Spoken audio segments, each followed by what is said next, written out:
they might get outplayed. So I think, yeah, that's the scariest part of them, the fact that they can just play and make next to no mistakes and always get map pressure by the way they're playing, because they always make the good decision and they always have good movements. High praise for Splyce coming in from Oda Wamne. Strong performance himself in Game 1, but really struggling in Game 2. Welcome back, ladies and gentlemen, to the LCS studios. Of course, still Crepo, Vidius, and Sifa. What's up? Sound this. Do you say I sound disappointed? No, I was just flabbergasted by the thugness in Vidius. I'm learning to be gangster for Shizzle. Okay. Oh God, stop. Stop. This is like. All right, I was up with like the I'm looking to be gangster. The second you said for Shizzle, you lost. It's like you're out. There are things we can go and reach for, Vidius. This is off limits. Of course, ladies and gentlemen, dynamic side selection, just an update. Splyce have chosen red side. So for the first 3 games, it has been consistent. H2K on blue, Splyce on red, and we are getting geared up here for Champion Select. Yeah. As we get in there and as we look at these bans, Talia, a huge pick that we have to talk about. Banned pick, what are we going to see with this one? Yeah, both supports as well. Very like highly impactful. And then we need to see if they dig deeper for third round. We know Vander plays Karma, and Fnatic was even banning it in the quarterfinals for a while too. But also some of these bans, like you can't leave open, like the Shen, for example. There've also been a lot of priority on the Bard ban away from Nikki to make sure that he doesn't have as much lane presence as he's typically known for. Honestly, I think a wasted ban, because Bard right now in the current meta, as much as it pains me, in standard lanes isn't actually that impactful. I did tell the entire crowd, though, that if Bard ever gets locked in, that they have to cheer as loud as possible. So maybe it's a little more meta ban. I know, I was watching. Sifa did the crowd warm-up. That's why they're very lukewarm today. Don't blame them. Blame me. That's what's important here. They're going to bring the hype, I believe. Of course, Elise banned, Kassadin banned. Things look to be relatively the same.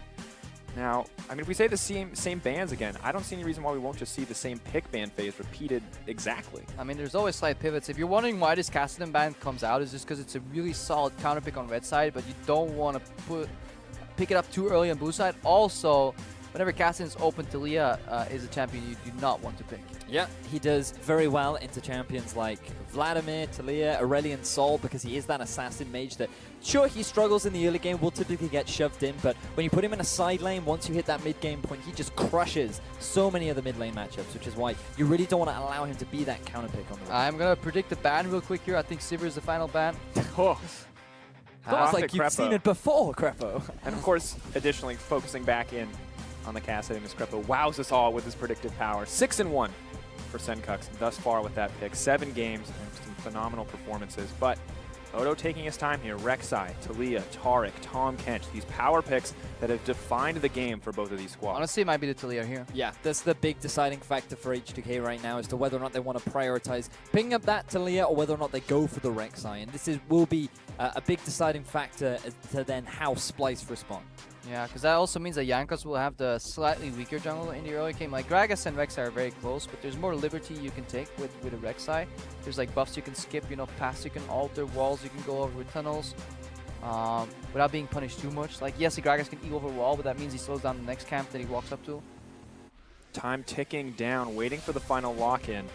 H2K opt for the Rek'Sai once again, but they have to be knowing they're giving up the Talia, and the question becomes, are they just going to go for the Vlad again? What is the answer to this pick right now? The definition of insanity is doing the same thing over and over and expecting different results. And right now, H2K are trying to repeat what was not successful for them in Game 2, but perhaps they have an answer now. They've had time to think back. They must know that this is what Splyce would respond with because of how successful they were with it in Game 2. And I mean, the logical step for me would be the Echo once again, because it is still a very solid pick into both the Gnar and the Talia as well. Give me that Aurelia. Yes, you can go for the Aurelia too. Aurelia Rek'Sai can actually destroy and murder. No, I don't think it's going to come out, but I want to see H2K do something different, because inherently, I just don't like the comp they drafted last game, because they have too many losing matchups, and they have no way to really punish. What are they going to opt for here? That's actually smart. Locked in. Yeah. I don't think they actually need to pick up the Ashe themselves, since Tahm Kench is such a big counter to these Ashe arrows themselves. However, if H2K have scrimmed a lot with Ashe and they've incorporated into their gameplay patterns, now I think they can make so much more picks. Because in the mid game where it was stale, guys, we had a 10-minute phase where nothing was happening, and then every arrow was forced to hit Mickey, who then flashed it. That's no longer true. So they are no longer doing the same thing and expecting different results. They're doing something different and hopefully getting a different result too here on the side of H2K. So for Splyce, they can look now to rotate their jungler and AD carry and either save the support for the last pick to make sure that it is as optimal and does as much against the entire composition of H2K as possible, or Splyce can hold on to the AD carry pick, because if they want to go for the Jhin against an Aurelia, that's not a typically safe matchup that you want to go for in the event that H2K decide to draft. Yeah, but I think he's going to go Jhin regardless of what comes out, and I think you're right on the money that they will just save their support as 5th pick. Yeah, most likely going to be the Tark, I think we can assume, but Trundle is, of course, an option. There are a few other champions that have been seeing play. Karma, not as powerful as she once was, but some potential to get picked up. Ooh, H2K mulling over their mid lane options here. I wonder if Odoam is thinking about playing Kennen. Could actually be a pick that comes out. Against a Gragas, though, you're going to have a really rough time, especially with the Talia in there as well, because trying to close the gap against this sort of a comp would be very Yeah, but you flank. Like, you swing out in the back, and the odds of a Gragas ulti actually hitting a Kennen, like, imagine how hard it is if you're playing Gragas yourself to, where do you aim this ulti when you're playing against a Lightning Rush, Proto Belt, Flash Kennen? It looks easy, yeah, you can disengage, but this guy can stun you instantly. It's very unlikely, because there's other picks available, but it would have been interesting to see. A lot of opportunity to outplay here, but H2K with their last few seconds, they lock into Vladimir. Looks like they're going to take the GP as well. Not a champion we've seen too much in the recent weeks, but one that has been rising in popularity internationally. Odoam played it last week too, I think at least. It wasn't the initial draft of H2K, but they definitely came to play, and it's a champion right now that can prevent that like early swap up too, you know. You can play on 2 sides of the map at the same time. An incredibly rough matchup during the laning phase, though. We've seen it so many times, especially over in the LCK, where this Gangplank has been solo killed by Gnar. He gets zoned away from farm. He really does have a difficult time. But if he can just mitigate that rough laning phase, then he definitely hard outscales the Gnar in the late game. And of course, once again, the big question takes us back to the jungle. Jankos has been responsible for getting Odo ahead, for setting him up for success in the top lane. Once again, a losing matchup for Odo. Is this dictating where Jankos has to go? I would be careful we call it like big losing matchup though. If Gangplank gets to push early, and Odoam goes for like a double camp, invade other side, challenge a buff there, put a ward down, and basically splits the map left to right, they can actually control and keep Wunder locked under his tower. Remember, Jankos doesn't need to like finish his buffs. Like, he can do like Gromp into enemy red buff contention, you know, with an early ward. I think we should track if H2K get any deep wards in early to figure out what Trashy is doing, and if Jankos is going to challenge him early, or go for potentially, you know, Gromp, Blue Buff Wolves, pass by Skullcrab, potentially take it, and instantly go top. You know, Rek'Sai is the king of 245 ganks. Has that flexibility, has that early game pressure, and is the reason, or at least one of the reasons, they've been prioritizing this Rek'Sai repeatedly. Of course, once again, giving up the Gnar, giving up to Talia, and Splyce finally locking in that Braum, another powerhouse melee support. A little bit weaker than he used to be, but Splyce still clearly comfortable picking this up for Mickey. I just find it so fascinating that we've only had very slight adaptations to the draft throughout each series. It's very much been very similar compositions throughout so far, and it's just each team adapting ever so slightly as each game comes on. They've gone back, they've identified their mistakes, and they've said, okay, we need to change this up. It's not necessarily that champion that's the problem, but it's how we're playing and how we can respond. But a single change in an ingredient can change the taste of an entire meal. The same like with team comps, you know. If you're adding cumin instead of pepper, you know, one champion change is gonna ruin your burger. I don't even know if you put those in a burger. You're just like listing ingredients. I respect the food metaphor. All I do is chicken and rice, bro. Conveniently, Master Chef Tom Kench picked up by Vander. Yep. He's on board with the food metaphors too. Of Yep. course, getting geared up here for Game 3. I think take this opportunity, as always, head on over to Twitter. Vote at LOE Sports, hashtag SPYWin, or hashtag H2KWin. I'm sure we'll see that graphic on your screen in just a moment. But looking at this one more time. The illustrious graphic we were looking for. Look at them hashtags. Tweet them out. LOE Sports. Join the social media craze. It's what the kids are doing. Are they? I don't know.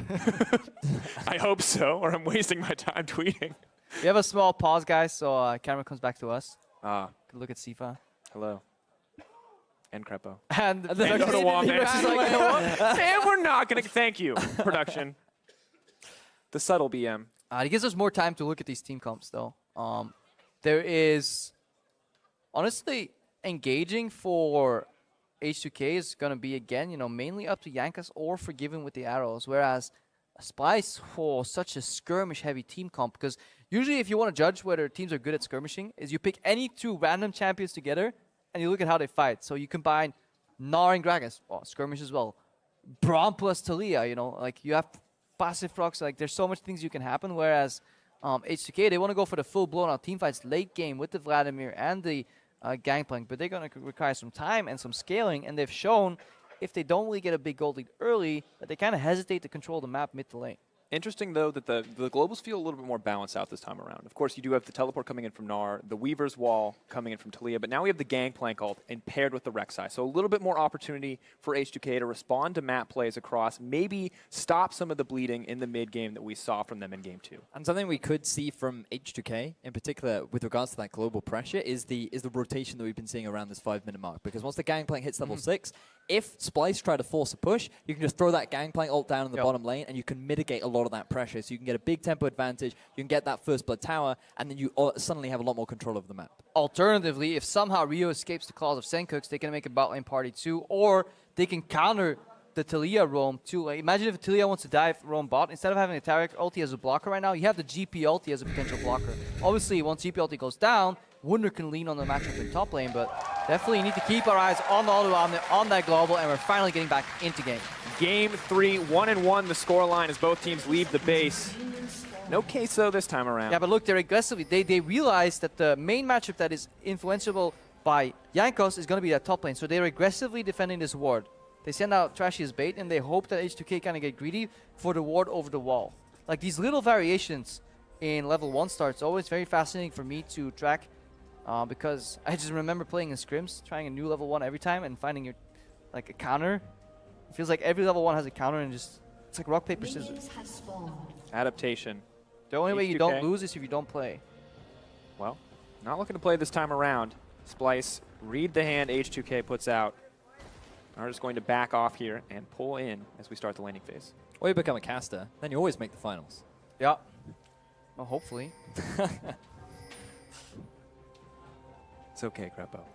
I believe in you. I haven't lost a game at Worlds for years. Undefeated. So am I and every member of this audience. So both bottom lanes going to be starting off with a camp. Very valuable. It looks like that we aren't going to see any sort of invades, which we saw a lot of last week in the quarterfinals, where you saw bottom lanes just trying to prevent the other team from getting that early camp. Braum Jin is super quick on Gromto because he arrives and he can just pop on everything. Ash gets level 2 though, which means it's very hard to contest. Once again. But see, this is honestly a tiny mistake, and this is really criticizing mid-picking from Vander. Because you know nobody can walk up to an Ashe. So Ashe is actually never threatening. So there should never be a reason for Mickey to get 2 Qs in this lane on Vander, despite him being Tom Kench. Because if you walk up to Forgiven, try and Q him, he's just going to auto W in the face, and you always lose that trade. And looking at that level 1, it looked like it unfold almost exactly as it did in Game 1. Vander, of course, sidestepping the Deadly Flourish makes all of the difference, but still maybe not paying enough respect to this bottom lane. So even though H2K are getting a push down in the bottom lane, you can see that Senkooks is playing a little bit more aggressively this time around, but it's actually still falling behind in farm. I think we might see a blue buff challenge here, because H2K have won the push in bot lane. Obviously, Senkooks has a push, but Jankos right now, look at his pathing. And I think Trashy's, he read this.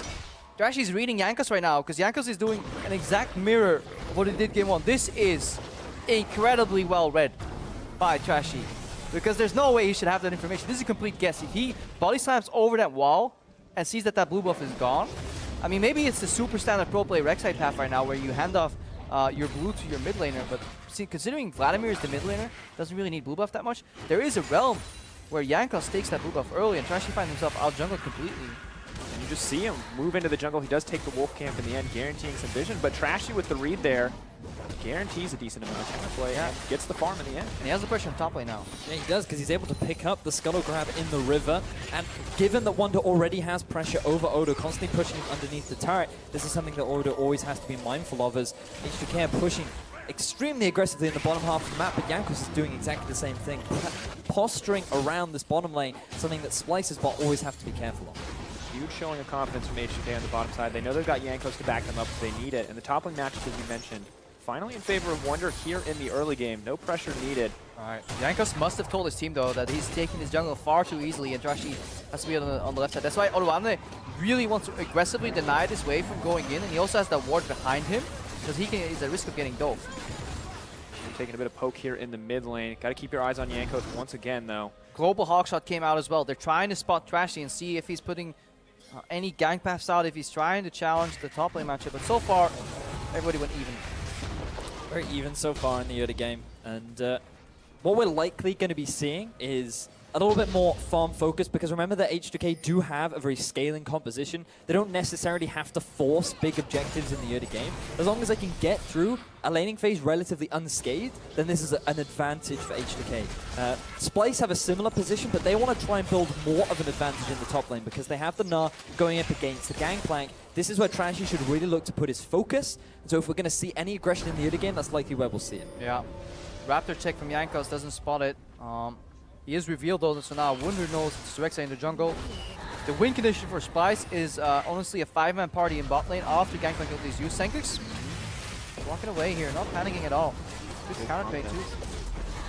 Nice showing coming in from Senkux in the mid lane, but things still relatively calm in this early game. That was actually really patient from Senkux, because what Jankos was doing, it was a bit of a mind game between both Senkux and Jankos. Jankos is walking up, he's saying, I could flash for you, I can flash for you, and Senkux is just like, go on then, flash for me, I'm calling it. Unfortunately, he calls him out, and he's able to just walk away without burning any summer spells, and as Crepper mentioned, gets a really good trade back as well, so really good response there from Senkux.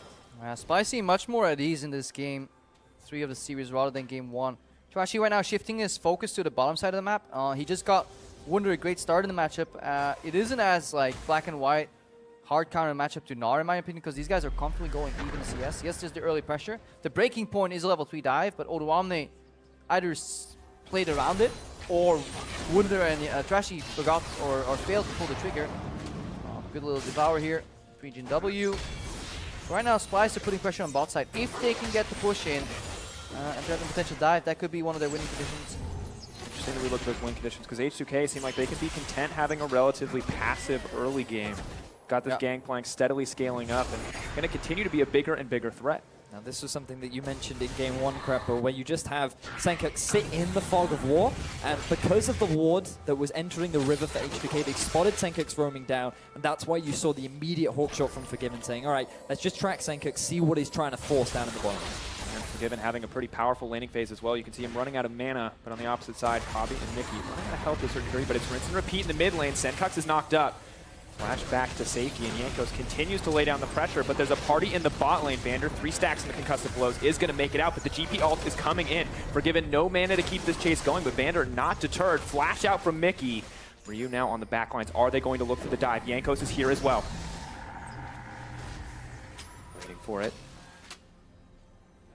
Not going to happen. Backing off on the side of H2K. Bated breath from both teams. Yeah, very tense moment for a while, and it all started with the Jankos gank in the mid lane, forcing Senkux back. He can't ult to join the party. They're putting pressure here, but that's a good base timing. No chip damage here. Notice how these bot lanes don't care about taking half the tower. It only counts if you can take the entire thing, so they're just going to base right now. And let's see, are there any switching shenanigans going to come out? Probably not. Kabi and Mickey headed back to the bottom lane. Forgiven moving out as well. On curve for Forgiven. Being Ashe and basing on 70 CS is just so ideal. He relieves the base with 30 gold after buying a single biscuit, which meant he like 100 gold to spare after getting pickaxe and BF sword. That is just the perfect back timing for Forgiven. Excellent efficiency coming in. BF sword, pickaxe, a massive amount of damage. Serrated Dirk, the armor penetration's nice, but not going to balance out that difference. You know when you eat a really good cheeseburger?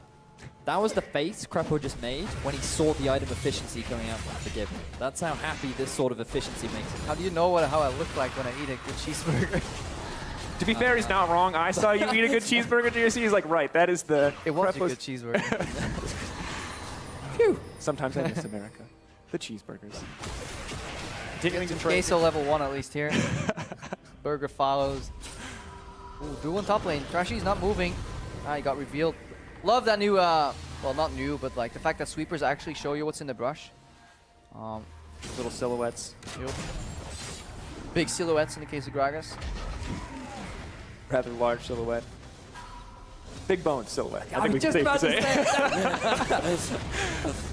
God. Now, Wonder taking a lot of damage in the top lane is unfortunately eating more barrels than I think he should typically want to do during the lane phase. But things very slow, very similar to what we saw in game 2. Jankos not quite as bloodthirsty as he was in game 1, not finding those sort of opportunities, but I think that Splyce very quickly learnt how aggressive Jankos can be.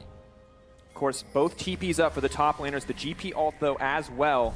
And that's going to influence how this game's going to evolve here, because it's always timid once TPs are down, because nothing really can happen if you play carefully. But remember, a couple of flashes were burned earlier. We're getting later in the game where there's more damage ramping up here, and we talk about forgiving, getting more items. A good cannon barrage, potentially TP, once these teams starts really identifying objectives like the first turret, could start, you know, a little bit of a skirmish. Remember, Splyce in lower numbers, they kind of win out throughout the majority of the game, but in a full-blown team fight, that's where H2K's forte is. Really have a lot of power on this lineup. The Gangplank Vlad just continue to get more terrifying as the game moves forward.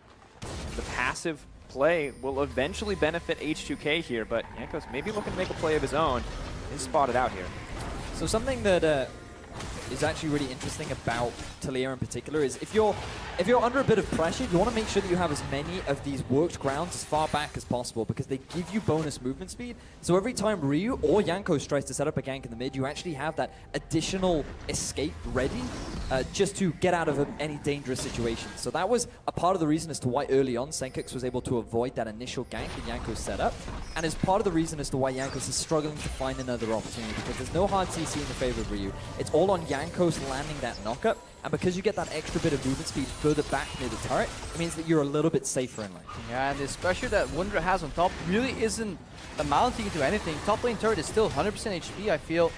Maybe like 95 or something, but it hasn't been chipped down very much. So Odoam is just completely farming on the tower, and the main focus point here seems to be the river. Arrow comes out. Oh, flash out from Trashy.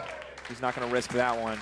Backs away, walks away with his life, but gives it up. So pleasant to see games where people actually respect ultimates, you know, like Arrow, Tempered Fate, and actually flash before it hits them. They don't get hit and then have like 2 seconds of contemplation, whether they should have flashed. Perhaps they should flash now. So while they're stunned, they pull out a book. Yeah. Should I have flashed in this situation? The answer is always yes. But then could you not mind game them? You could just blindly throw out arrows. They're going to flash, and then, hey, you just trade the cooldown. You can still judge, you know? You can treat it like a spear. A bigger spear. You just can't dodge a really big, cold spear. So if they have a mouse, they should be able to dodge it. Yeah. I think that one they need a keyboard for flash. Yeah. Guess it depends on the bindings. So now we can actually see a roam coming out from Senkux too. Remember, this was something they couldn't set up in game 2, but now they're trying to set up in game 3. Wolf Spirit going to spot them out. Maybe looking to take the blue buff instead. Jankos is here to contest, but the pressure is greatly in favor of Wunder. He hops over, throws down a bit of damage. Wolf comes out from H2K. On the edge of the tower aggro, in comes the Tahm Kench. H2K looking for the turn. Wunder slowed down. Tahm Kench goes forward. The exhaust comes out as well. Moving in. Here comes the knockup. Wunder set to fall. Great first blood coming in from H2K. Really good use of the Tahm Kench ult to set up that play for H2K. They punish Wunder for overextending, and they get themselves first blood. There's so many layers to honestly tell you how good of a play from H2K that was. Now, Jankos has Devour available from Vander, so he's fine. Splyce learning about how annoying Tahm Kench is.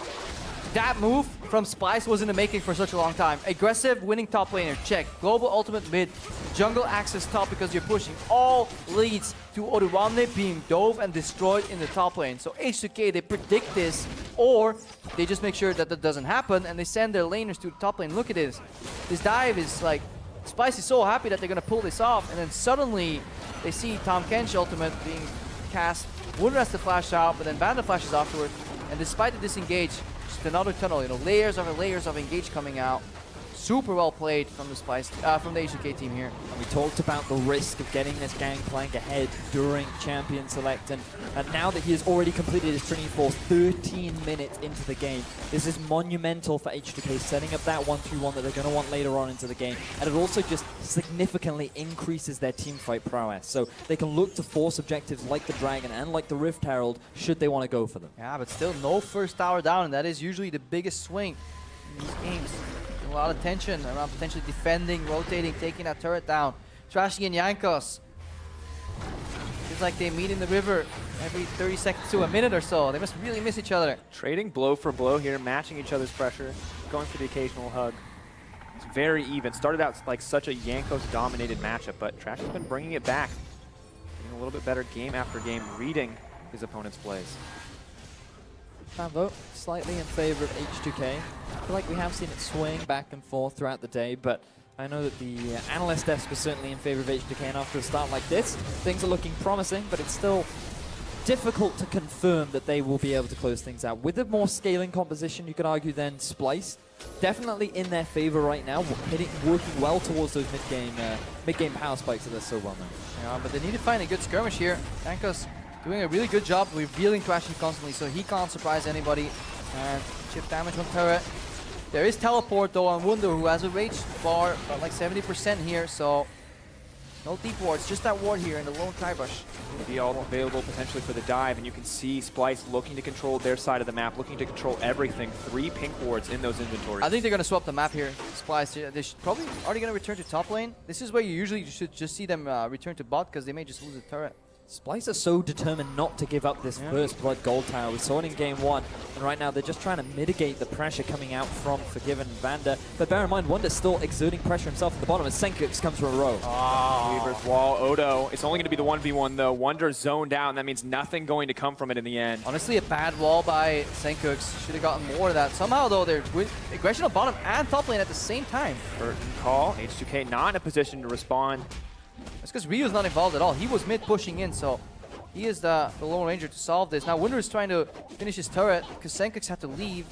Honestly, this was Splyce. These plays had more potential than what they gained. They were nice plays, nice tries, but fumbled, at least on the bottom side of the map. They could have gotten more with Senkux and Trashy. Imagine as well if Kabe and Mickey ran down to join that play. That would have been first brick there, because Trashy could just use Q and R. Clear that wave. Potentially a missed opportunity. Splyce fighting the fight on multiple fronts. Maybe not advised at this point of the game, especially when they have so much pick potential with this Jhin. Now backing off, and Ryu taking control of the mid lane. Certainly do. Ryu doing what he can to exert pressure, given that Senkux is looking to roam around the map as much as he can. And now that Ryu has completed that Spirit Visage, Senkux is struggling a little bit to trade back and forth. And notice that Ryu is weaving his way in through the minions, making it actually very difficult for Senkux to trade back with him every time Ryu walks up aggressively. Really good ability to play around the cooldowns of Senkux, who has to prioritize on either clearing the waves or trading back with Ryu. And Senkux is so desperately relying on that blue buff, so much so that Trashy is pulled to the bottom side of the map to hand over that blue buff, which gives H2K control over the top side of the map. And finally, first turret goes down. H2K with a noticeably swinging gold. You see that massive spike for Forgiven, 650 gold just to the Ashe. The Ashe who already got the first perfect back timing, now approaching the second item. Runan's Hurricane well on the way. He's 1100 gold up over his lane opponent. 20 CS and then the turret gold. Eventually. Odo doesn't have his flash available. That was put early on from Senkux, and now they're going for Wonder the dive. goes in, Wallop goes down. You're not Echo, not enough fancy footwork left. Trashy comes in to back him up. Wonder, one more boulder to close it out. Yeah, this is a mistake we've seen sometimes from Odo on it. I need to see what the reaction here is from H2K is though as they commit to mid here. Oh, an extra turret goes down and maybe Senkux Arrow connects, looking for more. Mickey trying to get the disengage. Is anyone going to drop? Jhin with the curtain call. Is this the turn? Yanko's in trouble. 2 stacks on him. Bullets looking to hit. Vander body block what he can. Trashy from behind, looking to make it more, but have they overcommitted? Forgiven now running through the team. No one is hitting the 80 carry, and he's going to make sure they get a response. So many missed abilities from Senkux. He just couldn't get the damage out, but he also doesn't have the cleanse, which means that if you try to defend these turrets, it makes it so easy for Forgiven to set up that play. Fortunately for Senkux, Mickey was there to provide support, but we're going to first see a dive in the bottom lane. Yeah, it all starts with Odo honestly being overextending here on the bottom. He does the right thing, which is ulting the minion wave to slow down the turret push. H2K still use the momentum. Look where Jhin is on the map and Braum right now. You can't afford to be hugging the ruins of a dead tower when you're committing 2 members to the bot lane. You always need to make sure that you have bot lane defense or mid lane defense when you go for these roam plays. H2K, they truly capitalize on that play. You see a good flank here from Jankos, from Trashy rather, but he doesn't die or doesn't get a kill on the Jankos respectively, and then Senkux doesn't get access to the fight. Just good kiting from H2K.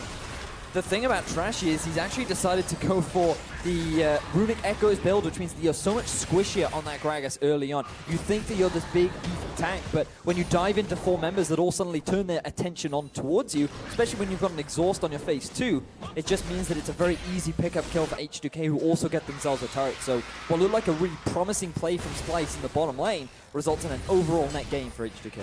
Probably has done a lot of work here with his team. Just putting in like different ways to get access to that first tower, you know, swapping up the lanes, preventing a dive himself. H2K, superior macro in the early game. Well, it feels like a lot of teams have a single page. H2K bringing an entire playbook to the table.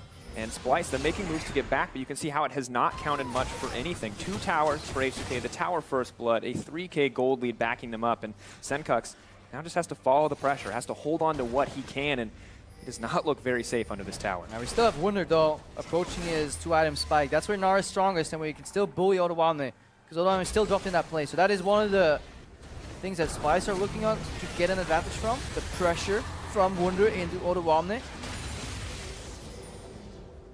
Now pulling back H2K, enough wave clear, stalling out any pressure that Splyce can put down, and Splyce having to play safe. They have a tower there to protect them, but Senkux, it's these 3 members on the bottom sides. He starts to run for the hills. He knows better than to stick around. Interesting that Jankos actually decided to rush the Aegis in this matchup, getting a bit more magic resistance to deal with Trashy and Senkux. That could be in part due to the fact that Trashy has decided to go for more aggressive in his AP itemization, but the fact that he has decided to rush that over Vander, just getting it later on into the game, is quite an interesting adaptation that we're seeing here from Yank. Yeah, they just need the Aegis up early, and honestly, his role this game is a tank. He didn't get any kills early, so he couldn't snowball. He doesn't need to deal all the damage, because when you have GP, Vladimir, and Ashe, all they need is peel for them, rather than the jungler trying to do the damage themselves. An adaptation around the team comp coming in from Jankos. Notice how HK isn't as worried when they go for Dragon, and they don't worry about Splyce kind of rushing mid down for an objective trade. It's because they have Cannon Barrage available. That is always something, when you look at the map, you're like, oh yeah, they're going to trade turret for Dragon. Nope, never mind, Cannon Barrage. However, Trashy showing up here. Could be a rinse and repeat on the dive. Jankos is close. Look at him lurking around the corner on your See the minimap. tremor sense ticking on the feet of Gragas. They know Trashy's there. Forgiven was ready to join that party with an arrow too. And just really smart play from H2K, because that ward was there well in advance. They felt that this pressure was going to come out from Splyce. That gank from Trashy was going to be up into the top lane to try and net Wunder some kind of advantage so they could get themselves an extra tier 1 turret. H2K read the play. Jankos is already in a position to respond, and this is just very smart response from H2K overall. Now, they are setting up for the 1-3-1. You can already see that Forgiven and Vander have been spending a lot of time in the mid lane, and Ryu has been moved down to this bottom. He has the item advantage, he has the Rylays completed, and he is a full item above Senkux, which is really making life difficult for the mid laner of Splyce. Pressure is going in the favor of Odo in the top half of the map, and H2K are just setting themselves up to either take the Cloud Drake or maybe even set up for a play around that. They already got that turret in the bottom lane while we were discussing this, so clearly the strength that Ryu has bringing to the table is just working out very well for them overall. But now with the bottom lane tower down, the map opened up, as you mentioned, Trevor, with all these tier 1s down, starting to set their sights around this barren area. Splyce are making moves in the mid lane. Yeah, really slow mid game right now. Tier 1s have fallen, but both teams are respective. Each other's aggressive moves, failure to really commit. Trying to gank now. Jankos finds Wunder. Cancel jump actually. Knock up. May have to be careful. That's so much damage. Ryu hitting like a truck. Baron's going to back him up. All-star assist coming in from the Purple Worm to close that one out. Loving the buddy system from H2K, asking the Baron for a bit of help, and he is there to assist. One of the great things about this Wunder build is that, sure, it has a lot of damage, but it means that you are so squishy. You're only building HP, you have no magic resistance, and that results in Ryu getting so much damage down. When look you at the map combine that with pressure. Jankos, it is just so easy to get that kill down onto Wunder. Yeah, definitely agree there. Easy kill, but look at the map pressure that's ensuing from it. Senkux forced to clean up top. It means Odoamne is drawing one to the bottom, but they're playing with Wunder down. He gets turret down, so he should be able to be somewhat okay here with Flash. Back, flash out, curtain call, misses another shot, gets the H2K speed boost is off the barrel. Baron right now. This is absolutely everything that H2K wanted. They get the tier 2 in the bottom. Gangplank makes it out safe. It's only Mickey and Senkux there to save the day. Short of disaster, no. H2K are going to get the Baron. Nothing Splyce can do. Wunder is on the way in. Deadly Flourish going to go wide, and they're maybe looking for more here, but Ryu discouraging any further aggression. They have to give up Vander, but Splyce, a weak prize compared to the strength of the Baron. And this is all a snowball. Top laner dies, which means bot lane can't be held. You know, enemy top laner pushes, so they send in the jungler and the AD carry, and HK read that as a window of opportunity to just start the Baron. There's no 50-50 going on because the smite's on the other side of the map here. Odoamne doing a fantastic job distracting Trashy and still surviving somehow. So H2K really toying with Splyce on the map here on the back of a single pickoff. Just so many impressive map movements. And now that they have the Baron, their win conditions become so much easier because they can go back to this 1-3-1 that we talked about during Champions. Like, this Gangplank is about to complete his 3rd item. He doesn't need boots because he's just doing so much damage. You have the Vladimir, who is so much further ahead than the Talia, who's really going to struggle against these Baron-empowered minions, and you have the Ashe Arrow to force these fights whenever you bleed. Yeah, this is where Splyce is kind of hoping to nip it in the bud. Just hit them in the setup. Actually hoping he wasn't revealed there. Because if you allow the 1-3-1 to come to fruition, you're always going to lose out if H2K play clean. So you need to hit them in the setup, make a pick somehow. And when we looked at these teams, we talked about skirmishing, the necessity of skirmishing for Splyce. But as H2K split up the map with their individual solo laners looking so strong, is that even an option for Splyce anymore? Nope. Nope. Things looking grim, but Trashy maybe hoping to get a play out here. Splyce moves up to defend the mid lane tower. Waiting on the creep wave, hoping that they can hold on to this one. Baron buff ticking down still. Decent amount of time left, nearly 2 minutes. Odo sets pressure on the top side. Just to go back to your point, Seafer, about looking for these skirmishes, one of the biggest issues that Splyce are dealing with right now is the fact that Jankos is just doing a great job of controlling this top half of the map. Splyce can't move away because of all 3 waves pushing towards him, and here comes out the arrow onto Trashy. Oh, Gangplank all coming in. They're just zoning them off the tier 2 tower. Different kind of zoning arrow. The one that actually hits. And that rotation into top lane is possible. Wunder is doing his best to keeping that wave out. We see Tom Genshalty kind of get preempted by a minor animation. Still about 7 creeps there though. Trashy's in base, so H2K with 2 towers, they should be happy, but Splyce is aggressively defending at least. Backing off, not wanting to give anything up on the side of H2K. Happy to take these small advantages, but Zenkuk's maybe looking for a bit more. Send them against the wall. Out comes the curtain call. Shots connecting. I think it's a bit too much here. I don't think Splyce is going to find much. Hop away. Now H2K maybe looking for the turn. Ryu ready. Goes in. Hemoplate goes down. They're looking for the turn. Mickey looks to disengage. He gets a few members. Ryu on the front lines. Dustblade ticking. Both teams biting at each other, looking for the fight. Unfortunately for Wunder, his ultimate ran out just as he was getting in range of H2K to force that fight. But the moment his Mega Gnar was about to run out, that is when Splyce must choose to disengage. Fortunately enough for them, H2K don't really have the lockdown, don't really have the damage because Ashe's arrow is on cooldown. The Gangplank ultimate isn't available, so Splyce are able to get away from their lives, and they do keep this tier 2 title alive. And they took down some couple summoners that are very key to H2K's approach to fights here. See Jankos and Trashy duel over Rad buff. Jankos takes it home, but flashing goes down on Ryu, and Flash being down on Jankos makes it so that it's much more difficult for H2K to convincingly win fights. We saw the flash in from Ryu in the top side there, but he failed to pull instantly, kind of haphazardly pulled afterwards to not great effect. So this means Splyce actually has an option of taking more dominance in the next team fight. Definitely have a lot of strong team fighting tools at their disposal. Just cooldowns down, as you mentioned. Things maybe looking a little bit easier, but the gold lead continuing to grow for H2K. 6K in their advantage. But this has been a story of towers and map movement, not a story of kills. Only 3-2 as far as the kills are concerned. It does concern me a little bit how squishy Trashy actually is. If you have a look at his magic resistance, he's only sitting on about 87 right now, which is remarkably low for this late into the game, especially with that Vladimir being so powerful. It's because he's likely looking at his role within teamfights and his body slam flash on either Odoamne or Forgiven and put them on like 30%, so as they fly into the team, they just get popped. Likely Arrow connects, looking for the knockup. Could this start the fight? Jankos potentially in trouble. Cannon barrage onto multiple members, and Ryu is in. He's out. Free to pressure. Cobb is out for sure. Ooh, that's a low health bar. That's not where you want to be. Just a scratch. It's just gonna walk it off. This is about the scratch. Kabi looking to bite some legs off. Ready. H2K move onto the top side, of course. Still in control of this jungle. Wunder hoping to get something back, but Splyce have to be happy they didn't lose anything in that exchange of abilities. Definitely came out on top, but the flash burn for Kabi could cost them so much.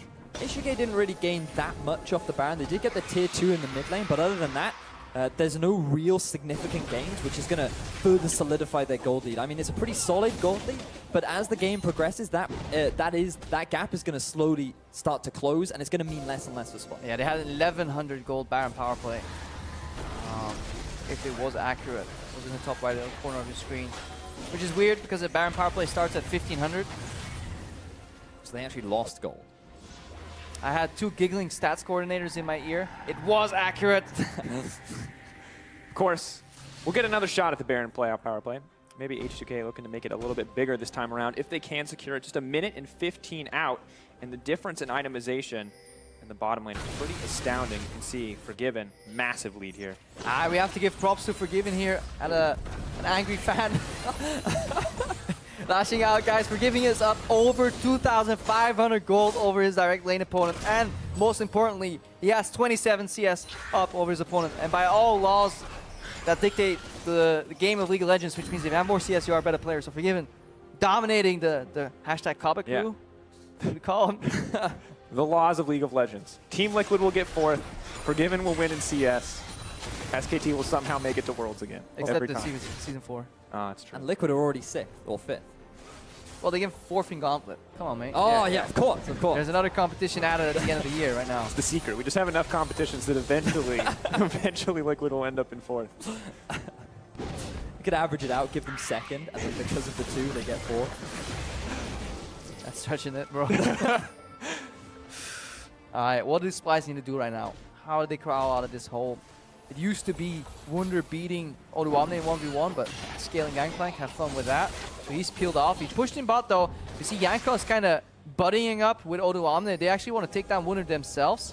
So it leaves the map to Splyce, but they obviously don't know where Yankas is himself, so unless he reveals, which he does now, they may use that to force a 4v3 on the top side of the map. You could see Weaver's Wall come out here and have a mid engaged, but obviously they run into Cannon Barrage and potentially Yankas joining, so that explains the hesitation on the side of Splyce.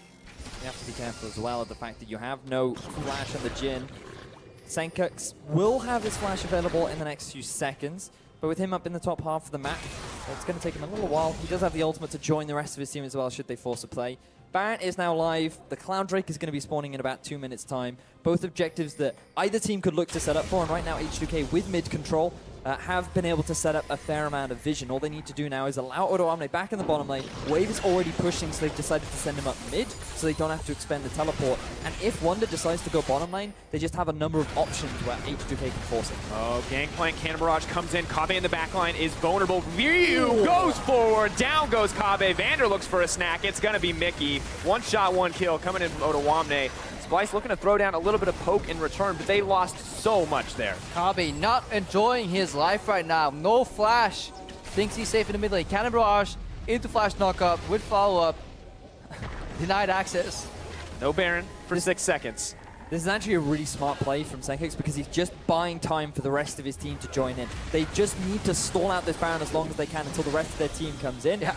But, I mean, 5-member strong H2K, I don't know how valuable that's going to be. They're going to need some kind of combo here. Gnar building up that Rage Bar, throwing down the Unraveled Earth. They're looking for something, but what are they going to be able to get? Mega Gnar comes in. Ryu looking to zone out with the Hemo Plague. Baron's health counting down. It's a 50-50. Trashy a smite here. Wunder going in. Wunder goes in. Wunder goes out. Knocked out by the GP. So much damage as Senkux starts to run for the hills. Has to flash away from the arrow. Baron doesn't reset. Doesn't look like it. Drops to H2K. Splyce struggle to find the window of opportunity to take away that Baron, and H2K solidify their goal lead, and now, oh no! Just enough magic resist there to survive, courtesy of the Hex Drinker. Close call there. Not even going to get the consolation prize on the side of Splyce. Cheeky little attempt there from Senkux. The setup was okay from Splyce. They stalled, I think, as best as they could, keeping attention away from the jungle, which was important. But look right here, Kabe. You want the cannon creep? He wants the range CS. That's honestly too deep. That is far too greedy. As silly as it sounds, overextending that far for range CS in the mid game when you don't know where Jankos is, or rather when you know that he's actually there because he was spotted in the river, is a mistake. It is one hard to really criticize somebody for, but you know, with a lineup that strong, and maybe Kabe is like, he got addicted to the Tom Kench, you know. First game it's nice, you know, you don't play too careless, but then game 2 you go a little more. Start playing reckless. Game 3, you start playing inside the enemy team because you know you have Devour to save you. But then he realizes, without his buddy Tom Kench, life just isn't that great anymore. And then he died. I can't think of anywhere appropriate to take that. Nope. With regards to the Tom Frogs Kench make ability. the world better. That's what Crepo actually is trying to say. Yeah, there you go. But Wunder right now taking a lot of damage from Odo. 18 to 16. frog? Frog. Frog, yeah. Catfish. Ah, he's a frog. I've decided he is a frog because only a frog would be big enough to fit you in a team. I thought it was a toad. All right. We're not getting into this debate. This is, there's a team with Baron, gentlemen. There's a siege going on. And a sexy Baron power play, 3,000 gold, and accurate. Pretty good. Mickey not looking quite so comfortable. Weaver's wall comes out. In goes the Jhin ultimate. They may be looking for more. That's the setup. A wombo combo comes in. What are they going to be able to get out of it, though? Vander picks up the GP, happy to give him a way out. The wall is finally gone. They're backing out. Splyce, had they overextended? Ryu goes in, Ryu goes out. Neither team picking up anything. Imagine if Wunder had Mega Gnar available. I think H2K just learned a valuable lesson about sieging 5-man in a single lane against Talia, because that would have been nasty if Mega Gnar was available. Luckily for them, it wasn't, so they get away unscathed. Really good devour timing from Vander. I feel like that's something we said a lot about Vander, that he's just missed out on that Mega Gnar opportunity. You could argue that it's all planned from H2K. They're actually playing around that Mega Gnar so efficiently that it's actually enabling them to get these big objectives. And now H2K, with the return of Tahm Kench and with so many ultimates on cooldown, are looking to force this inhibitor. Clearly stronger in the stats department, a 12k gold lead, making that quite apparent. The Baron power play continues to grow, but they need this inhibitor to make a dent in the base. And Splyce looks like they're going to have to give it up. Senkuk's not quite so eager. Wunder and Trashy taking far too much damage. Cask available for Trashy, maybe looking for the ultimate there. Unraveled Earth does a decent amount, knocks them back into the team, but is this what they want? Trashy taking a decent amount from the Ashe. Damage coming out, but H2K securing the inhibitor, and they're going to walk away without losing a single member. Yeah, Splyce, they knew they had to yield, but they try to stretch it as much as they can to just prevent H2K from taking more, honestly. It is stopping the bleeding. Cauterizing the wound. I don't think it's enough right now. Splyce, 12k down. We saw H2K in game 1 take it slow, but still steady enough to have a somewhat convincing victory. Splyce have shown moments where maybe, if only they could bring it back, but they're still so far down. I'm a little bit surprised that H2K decided to group up in one lane rather than set up for the 1v1, because they had the Baron available to them. They have really strong side laners that, in all honesty, Splyce just cannot duel at this point in the game, especially when you just look at the level differential between both mid and top. And the fact that H2K grouped up really did delay them being able to take the turret, but look at this Wunder caught out, knocked out. Odo now on a killing spree. And that just shouldn't happen. This late into the game, Wunder shouldn't be that overextended. He's going to give away a free kill. Now Ryu's looking for more. Hungry for blood. In comes the curtain call. Just going to pool out here. Splyce, are they going to look for more? That's 2 flashes blown for no kills here, so that's a bit of positivity for the Splyce team. Ryu just short of finishing that kill with his flash combo. And right now, it's still 5v4. Wunder has teleport, but it's still 30 entire seconds before he spawns. And there's pressure on all 3 lanes at once. Super minions in one. A trio of H2K top lane Trinity members. The other one, Tower Falls. Goes in. Wunder still not alive. No opportunity to set up the combo there. It's just Splyce trying to buy time, trying to stop the bleeding, as you said. But Senkuk's the one who looks to be bleeding out. So much damage goes down. Trashy goes in, looking to knock Odo back. Odo, will he drop? Yes, shut down. Mickey picking it up with the ultimate there. Now Splyce looking to turn this in their favor. Wunder is spawning right now. No rage, but has teleport. Bottom left, he's teleporting behind the H2K crew. Looking for the flank. Duskblade pops, but Jankos is not low enough. Wunder, no Mega Gnar quite yet, but he's got enough tankiness to live this out. Snare goes down. Vander waiting for an opportunity to eat them up. Wunder, he's going to drop anyway. No. Ult coming in, he's going to come back, he's going to be Mega Gnar. Is he ready to make the play? Throws down the wall up, not going to connect. Ult from Forgiven down the mid lane. Who is going to turn this back? Vander saved that fight here. Beautiful Devour on Ryu. He was 20% HP, but guess what? He's Vladimir. JK, he's 50% right now. And right now, Splyce is on the back foot because this inhibitor under siege. Nexus Tower fell. Last one's half HP. And H2K can just immediately return to the inhibitor. They're able to stave off the re-engage coming out from Splyce. And it is once again H2K coming out with the advantage. 2 inhibitors down as we start to look at this fight. You can see what went wrong. Yeah, just this is how it all started with Odoamne going down, the shutdown, and 5 seconds left on the teleport. Ryu gets gobbled up, denied the Braum passive again. So close for that inhibitor to die. Jankos walks in. Oh, 10 HP is how much health that inhibitor yeah, had. He gets stuck in. Look, now Forgiven, instant cleanse flash here to just get away. Use the QSS router, no cleanse. Wunder wants his Mega Gnar, but he gets a bit too much rage, overloads, and Ryu, like the amount of sustain here combined with the Tahm Kench is honestly disgusting. And just keep your eye on Vander, because not only did he body block the Deadly Flourish that was going to hit Forgiven, he then consumes Ryu just as he is about to fall down. Vander has had a phenomenal performance throughout this series, and he just continues to perform in Game 3. Clearly, you can see the strength of Tom Kench using the hands of both Mickey and Vander, and it just changes the way you play the game. And for H2K, things are looking relatively easy. A 13K gold lead backing them up. The next dragon will be the Elder, the Baron spawning in seconds. And they're in absolute control of the map right now as Splyce is just forced onto the back foot. If you're H2K right now, you just put Deep Vision in Splyce's jungle and you just go immediately for the Baron. You can keep Odoamne in the bottom half of the map. He has his ultimate up, he has the teleport, and he can easily set up for a flank against Splyce. Yeah, but he's not going to. He's just going to keep pushing. Actually just overextends. I think this is where H2K doesn't push the button, but they somehow go in. Curtain call comes out, it's a little bit wide. Yanko's knocked back. Are they going to be able to grab anything? They get one. Going down. Trashy going to drop. What else are they looking for? Odo is on the flank. Wonder hops out. Will he make it to safety? Disengage comes in from Mickey. Deadly Flourish goes wide, but Odoamne is on the front lines. One shot onto Wonder, but he's too tanky. Senkuk's exhausted. Throwing back the threaded volley. Is going to be able to make it back. Pushes Forgiven Evander towards the Baron pit and keeps his life. Actually, I'm really surprised they went for that play. Like, the 100% win-win play is just to let Odoamne push and let the base get destroyed. And once Splyce show up in their own base, you take Baron, but somehow H2K felt comfortable just leaning on the gold lead to speed things up here. Jankos lost his GA though, an entire ordeal, but they pick up the Baron. They have a large lead and they're looking to close out. Moving on to the bottom side, the last thing that's left on the menu if they want to break those inhibitors. And as we look at this fight, you can see raw power from H2K. You can look on the mini-map. I mean, the Gangplank ultimate is enough because they're able to get the kill down onto Trashy. At this point, you can just disengage from the fight because Gangplank can just continue pushing on, but H2K want more. With the teleport from Ryu in, they continue on with the engagement. They think they can get more kills, and perhaps they feel that with 2 inhibitors down, if they can get enough kills here, they can just go straight for the end game. But instead, there's enough disengage on the side of Splyce that they can't net themselves anything. I mean, H2K can't make a bad play at this point. Like, both those plays are fine. It would have just been a cleaner victory if Odoamne pushes down in the bottom lane. And the only situation where that matters is if in game 4 of this series, the end game is closer. But like with 12,000 gold lead, there is no wrong button to push. And continuing to grow, not even 12,000 anymore, 14,000. Double Cloud Drakes, meaning they can be in any lane at any time. For Splyce, the pressure is mounting. They've got some inhibitors up. It should be easier to defend now. The minions, at least, the players, continue to be a massive threat. Just relentless pressure coming out in the bottom lane. Problem for H2K, or slight problem, is there's actually a pretty big minion wave in the top half of the map that is preventing H2K from getting the ideal siege, but now they're just going to force it down. Here comes the wall. Reverse wall, Yanko's knocked back, no GA, but Rio looking for a flank into the back line. They've set him up perfectly. He's in the middle of everything. That's massive damage.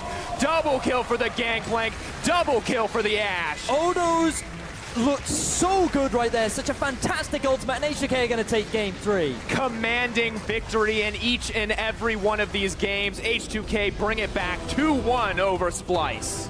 Yeah, what a finish. That was just dirty. I feel like we got a cleanup crew to the side of Splyce there. Just wiped them off the concrete because they just got smashed in that final team fight. Forgiven. Just gonna check damage done real quick. Want to know? Why don't we check too? We'll just get a quick look. Nope.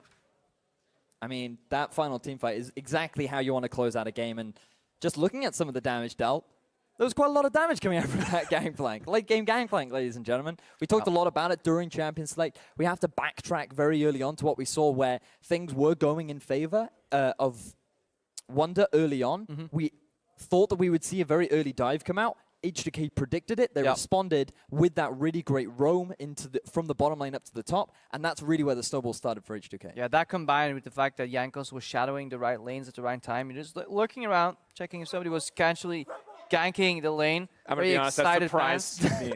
I was like, whoa. Welcome to casting. Don't let it phase you. It doesn't exist. Don't break the fourth wall, you know? Of course, on 6:15, too, it feels like a single early game mistake that leading to that tower first blood. If you give up that tower first blood, it just snowballs in your advantage so quickly. Yeah, and then H2K seemed to have a major focus on taking the first turret. Got to keep tracking the win rate relationship with the first tower goal, because maybe might be a little something there. But of course, we're about to get to match point here. But before we go, let's hear how Jankos feels about finally being able to play in front of his hometown crowd in Poland next week. I really want to be in the finals because now it's like even more important to show them that I'm playing for the best title and not just be top 3 in Europe or World Finals, even though it could be exciting as well. And I'm sure they support me, so I just can't wait for them to like look at me, and I will like do my best. I'm pretty sure I will play good, and I will just try my best, and then we will win or we will lose, doesn't matter. But I will just show them that I'm here and I'm so good.